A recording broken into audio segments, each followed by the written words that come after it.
Okay, so today we're talking about how to buy properties with zero money out of your own pocket.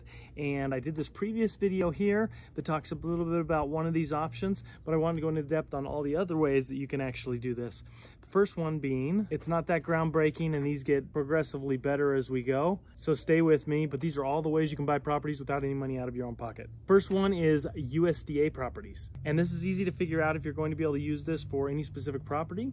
You're going to go to this website right here, and you're going to type in the address of the property, and it will either be in an eligible area or a not eligible area. Now, you can only have one of these loans, so use it wisely. The second way to get properties for zero down is to use a VA loan. And this is not for everybody. This is only for veterans who have a VA certificate. So if you have that, you've got an easy zero down loan. The next way is kind of a lame way, but you could get gifted funds from a grandma or a parent and be gifted a property for your down payment and not need any money that way. The next way is to use an FHA loan in conjunction with a community second.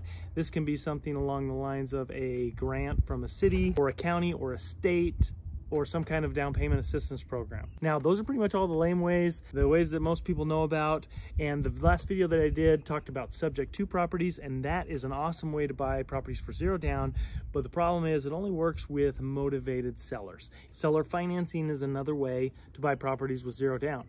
Now, you may think, well, most owner finance type properties are going to want a down payment unless you incentivize them in some other way. Usually I ask them one of 4 different questions. So there are 4 major motivations for any seller financier, and they're like this. Number 1, they want to get a high down payment. Number 2, they want to get a high purchase price for the house. Number 3, they want to get a high interest rate. And number 4, they want to get a high monthly payment. Now, those last 2 may sound similar, but they are different. Now, if they want a high down payment, that's not going to work for this video. But if they want any of the other 3, then we can tailor this deal to make it work for them, where we can come in with zero down. And what would that look like? We may increase the purchase price over and above what they're asking in order to come in with zero down. Or we may get an increase in the interest rate or an increase in their monthly payment for the advantage in coming in with little to no down. So seller financing, there's literally thousands of ways to structure these type of deals. I'll do a future video on this and how to structure different deals depending on your situation.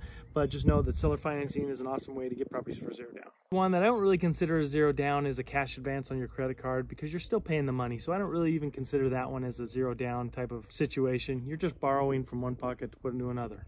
And the last one, and the one that I've made millions of dollars with, is OPM, other people's money. It's probably one that I've used the most, and it can be applied to almost any property. It's not really limited by the borrower or the specific property like the other ones are. Like USDA, you can only have one USDA loan. You can only have one VA loan. You can only have one FHA loan. You can only do so much of grandma's money, and you can only do seller financing on specific type of sellers. But with this one, you can use it on any property and you're not limited based on the scenario of the seller or the buyer. So my partner says this all the time, and if anyone wants to partner with me on any type of real estate deal, they're going to need one of 3 things: time, talent, or treasure. Time is probably the least important of the 3. If you don't have money or you don't have a talent and you just have time and you can kind of do what I tell you to do, jump through some hoops to make this property work, that's probably the least advantageous for me.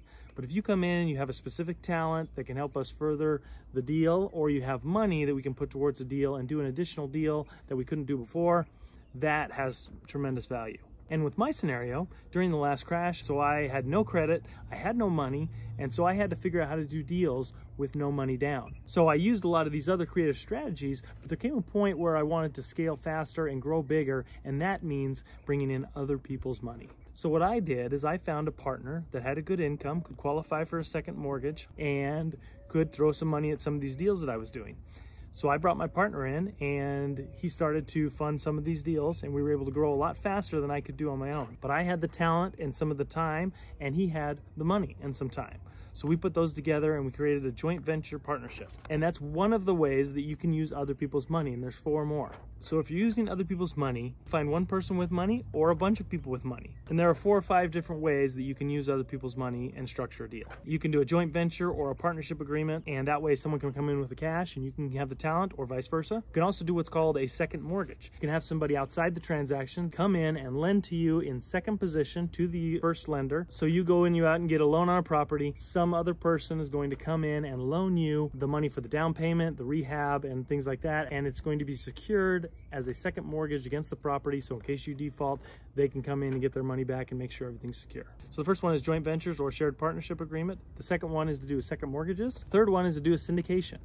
And that's very similar to a joint partnership, but instead of having one partner, you have several partners, and you can either be the managing member or the controller. We're not going to go too in depth on that in this video, but syndication is a great way to do massive deals with no money out of your pocket. And the last way is a way to invest in properties without any money out of your own pocket, but it does cost some money to initially set it up, and that is to create a fund. You hire lawyers and you create some paperwork and you get a structure in place that allows you to collect money from accredited investors and non-accredited investors as an investment into your fund, and that way you can take that money and invest in real estate.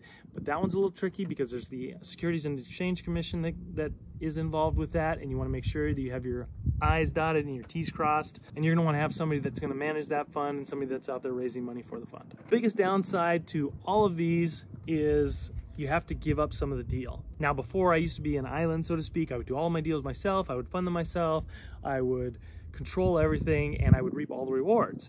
But when it comes to scaling, that's difficult to do on scale. So in order to grow bigger, you have to partnership with people in one way or another, either that's debt or an equity play. So hopefully that was helpful. So put in the comments below if you have any questions or if you'd like me to discuss any of these further, but we'll see you on the next video, and good luck in your real estate investing. So I'm out here waiting for my framers to get here and start framing my houses. I had my tripod set up on my little trash can. I was sitting on this little block underneath the shade of this nice, beautiful tree, just waiting for my framers to get here so we can build this house.